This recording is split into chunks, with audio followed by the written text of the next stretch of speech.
Et bonjour, on se retrouve pour cette deuxième vidéo consacrée au macérat de pâquerettes. Je suis l'artisane, je m'appelle Adeline et cette fois-ci on se retrouve dans la cuisine. Alors je m'apprête à réaliser mon macérat. J'ai bien lavé et désinfecté mes mains. J'ai bien lavé et désinfecté aussi mon plan de travail et je m'apprête à stériliser tous les ustensiles dont j'aurai besoin pour ce macérat.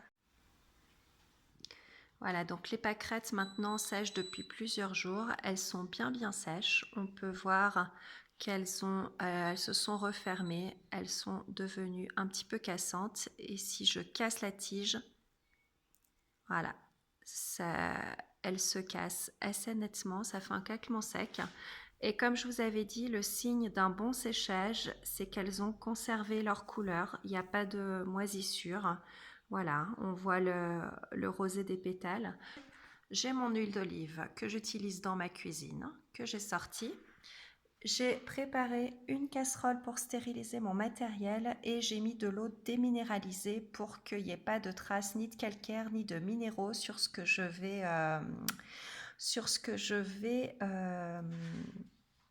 stériliser. Alors comme matériel, donc j'ai mon bocal, donc j'ai tout déjà lavé, j'ai utilisé un torchon propre, je vais venir poser ensuite.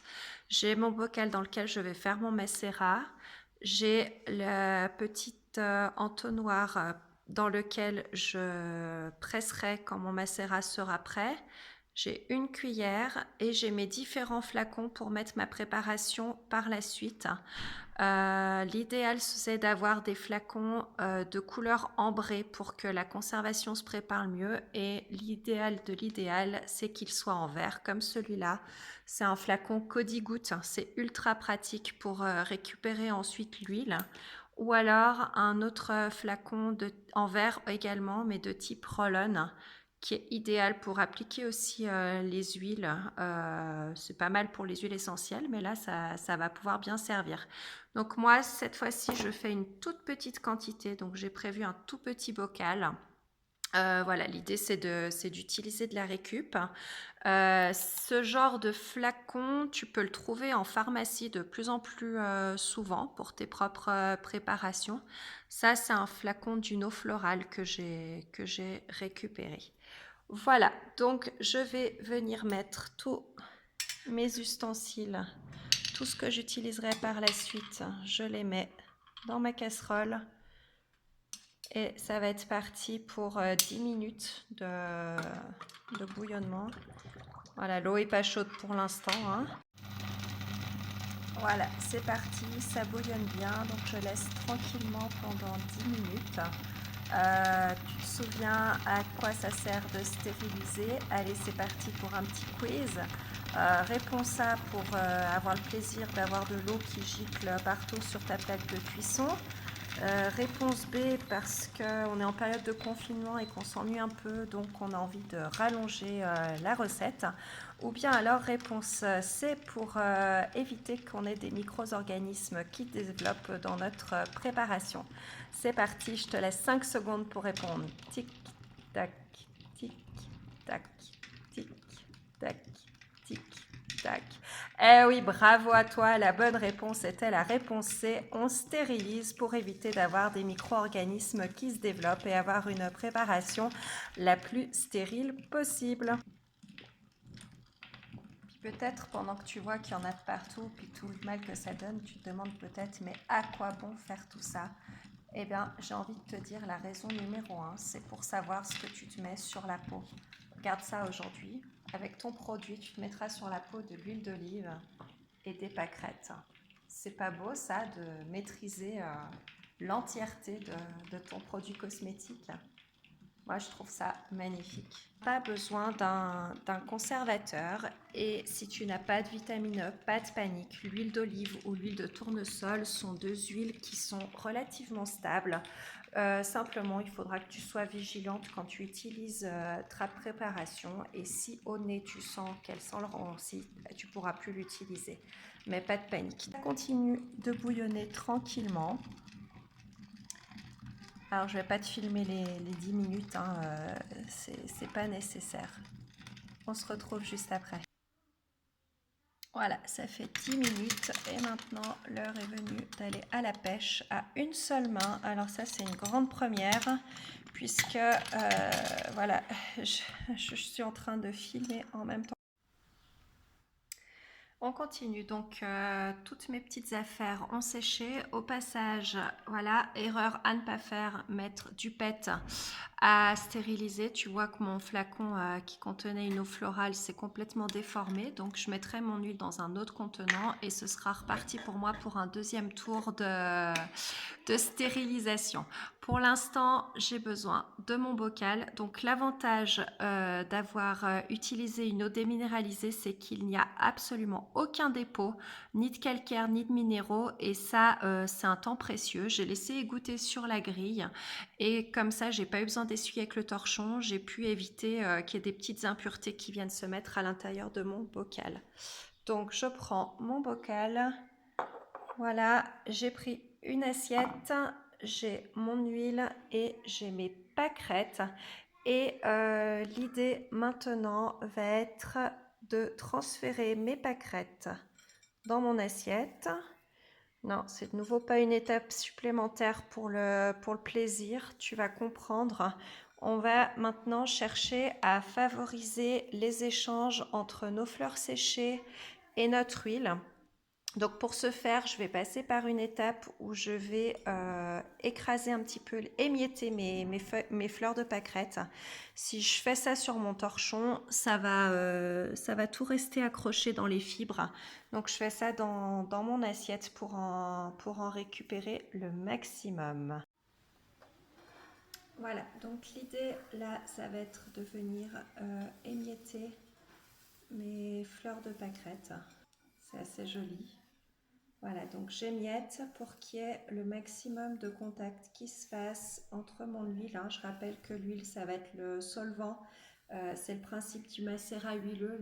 L'huile va venir nous aider à extraire les propriétés de nos fleurs de pâquerettes.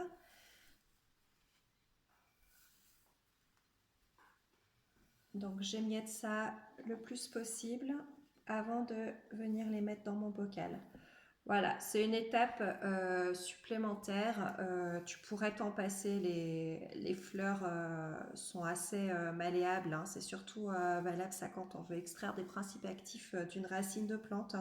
Enfin, comme on fait une recette un petit peu express, ça va nous aider à aller plus vite. Je prends mon bocal et je viens le remplir. Donc j'espère que tu vois, je viens vraiment le remplir et tasser. Je vais récupérer le maximum de mes pâquerettes, de mes plantes. Voilà, c'est vrai que je ne t'avais pas vraiment montré le contenu exact de ma récolte, mais tu vois que ça réduit beaucoup, hein. Voilà, donc le fait d'avoir fait dans l'assiette, je peux venir récupérer vraiment tout ce qui reste assez facilement pour ne pas en perdre une miette. Voilà, pour éviter de salir mon plan de travail, je remets mon bocal. Et maintenant, je vais venir... Alors, pour faire un macérat huileux, vraiment avec la manière traditionnelle, on aurait dû calculer notre quantité de plantes sèches et notre quantité d'huile qu'on va mettre. Ici, on fait un tout premier macérat, une toute première expérience. Donc, on a notre bocal qui est rempli. L'idée, c'est d'avoir le moins de vide possible pour qu'il y ait moins de contact possible avec l'air. Donc là, c'est parfait. Il est bien rempli et je viens verser mon huile d'olive par-dessus. Voilà, donc il faut vraiment que je remplisse. Je remplis. Voilà, ça fait des petites bulles, hein. C'est signe que l'huile va se mettre de partout. Je continue. Voilà, vraiment, j'y vais généreusement.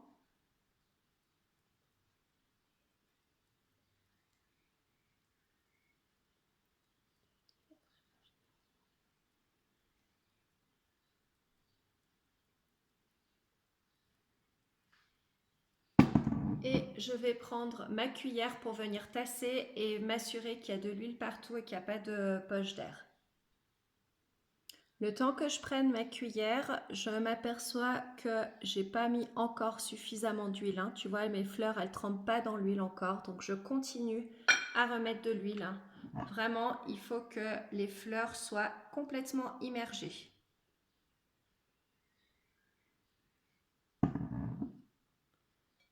Avec la cuillère qui avait été stérilisée, je viens compacter, appuyer. Voilà, cette fois-ci, j'ai vraiment de l'huile partout. J'essaye de m'approcher pour te montrer. Je vais pencher légèrement. Voilà, tu peux voir qu'à la surface, il y a de l'huile.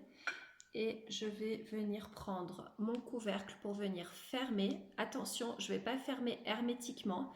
Si tu as choisi de prendre un bocal type Le Parfait, c'est parfait. Il faut juste que tu enlèves ton caoutchouc.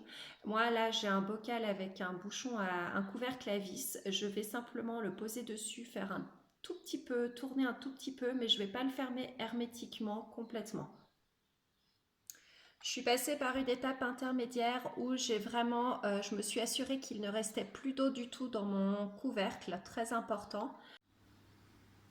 Voilà, donc j'ai fermé mon macérat sans fermer hermétiquement avec le couvercle. Pourquoi? Pour que l'humidité qui est encore présente puisse s'échapper et pour éviter toujours cette même chose, le développement de micro-organismes. Je garde ma cuillère ici parce que je vais brasser régulièrement et donc j'ai programmé mon four à 50 degrés. Et je vais mettre simplement dans mon four mon macérat. Donc ça va être un macérat à chaud express.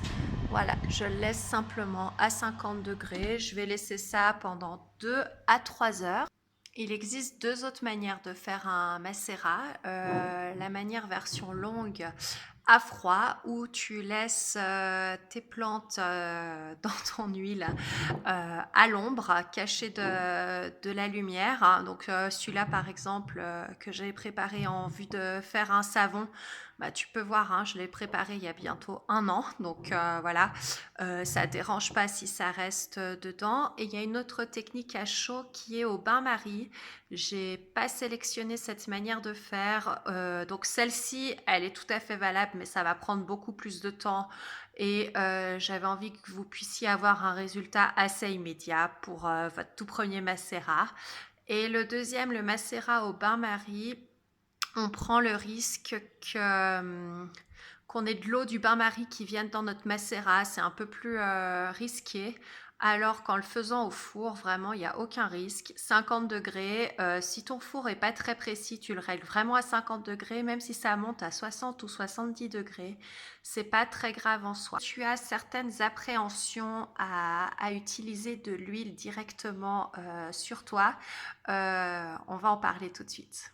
Utiliser des huiles végétales comme l'huile d'olive sur la peau, ça peut parfois demander de passer par-dessus nos a priori.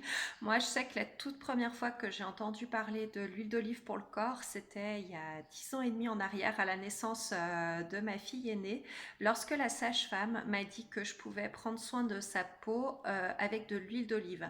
Je vous cacherai pas qu'au tout début, j'ai eu l'impression qu'elle me disait de prendre soin de ma fille comme je prendrais soin d'un gigot ou d'une bonne viande. J'ai eu ce premier a priori parce que jusqu'alors j'utilisais l'huile d'olive en cuisine et notamment pour enduire mes viandes avant de les cuisiner, de les faire rôtir. Alors entre-temps j'ai développé un petit peu et j'ai creusé un petit peu le sujet.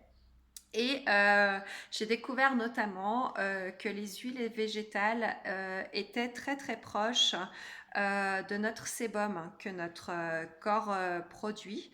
Et donc, quand on produit suffisamment de sébum, ça améliore la rétention de l'eau dans les cellules et ça prévient l'assèchement cutané.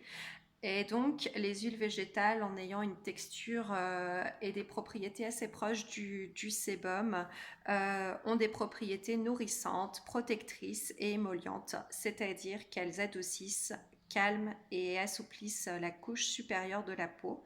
Donc, elles peuvent tout à fait être utilisées sur notre corps. D'ailleurs, moi-même, depuis un certain temps, j'utilise très très régulièrement un mélange d'huile végétale pour venir prendre soin de la peau de mon visage. J'avais une peau grasse à tendance acnéique, et bien ça va beaucoup mieux pour mes soucis de peau depuis que je fais ça. Ça demande, je vous le cacherai pas, et sûrement que vous allez devoir passer par là, ça demande vraiment de changer complètement notre système de valeurs puisque on a bien été baigné dans tout ce marketing qui nous a bien fait rentrer dans la tête que pour prendre soin de notre corps, il fallait qu'on achète les produits des grandes marques, des industriels et qui nous ont bien fait rentrer dans le crâne que finalement on ne pouvait pas faire ça nous-mêmes et que ça appartenait aux grands industriels et que l'emballage était très très important, etc. Ça demande un petit effort de déconstruction pour revenir à des choses très très simples.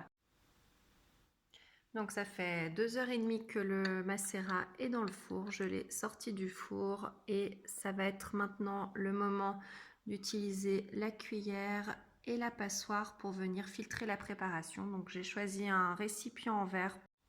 Donc je place mon filtre et je vais venir verser. Alors c'est le moment que j'aime le moins moi, où j'en mets toujours partout. Donc j'ai mis un torchon dessous.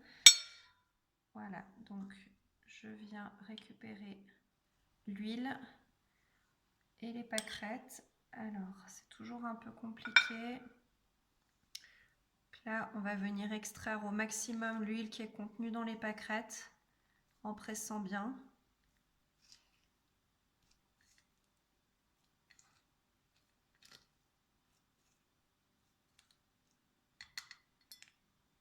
Voilà, ce qui est utilisé, je le repose dans mon assiette et je continue tranquillement. Alors moi j'en ai perdu beaucoup, là ça a coulé de travers.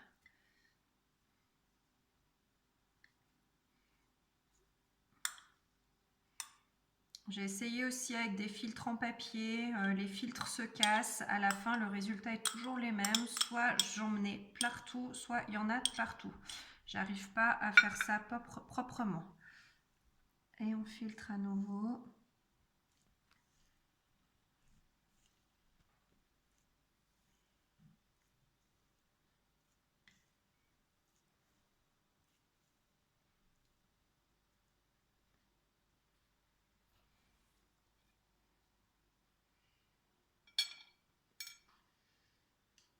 La dernière étape, ça va être de prendre mon récipient Codigoutte, mon entonnoir et de venir verser ma préparation dans mon entonnoir, dans mon flacon.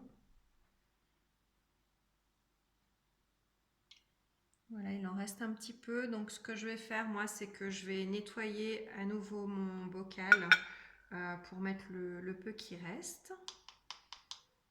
Voilà, donc à ce stade-là, votre macérat est terminé et un des plaisirs, c'est de l'utiliser en direct sur nos mains pour avoir un effet immédiat. Ça, c'est un de mes grands plaisirs quand je fais mes préparations. Voilà, effet immédiat, on vient récupérer un petit peu tout ce qui traîne. J'ai même les pétales qui me font un léger effet exfoliant. Voilà, plutôt que ça parte dans l'évier, moi j'aime mieux le mettre directement sur ma peau. À la fin de la recette, bravo si tu es arrivé jusque là. Donc maintenant, la toute dernière étape, c'est d'identifier ta préparation pour pouvoir te souvenir ce que c'est. Donc on note le nom de la préparation, ici un macérat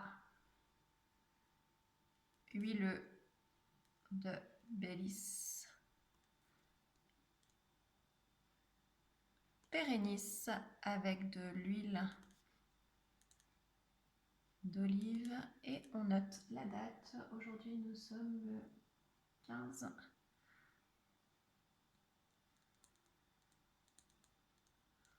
Voilà. Ça permet d'identifier la préparation. Chaque fois que je ne le fais pas et que je me dis que je vais m'en souvenir, ça loupe jamais, je ne m'en souviens jamais. Donc je te conseille vraiment de bien étiqueter pour pouvoir t'en souvenir. La préparation est désormais terminée et tu peux profiter de tous les bienfaits de la pâquerette directement dans ton huile et venir masser ta peau avec. Voilà, donc tu peux faire un massage jusqu'à ce que l'huile pénètre bien et j'espère que ce premier soin va t'aider à prendre soin de tes mains pour qu'elles restent douces. Petit conseil pour conserver ton macérat huileux, de le conserver à l'abri de la lumière pour qu'il se conserve le mieux possible. À très bientôt!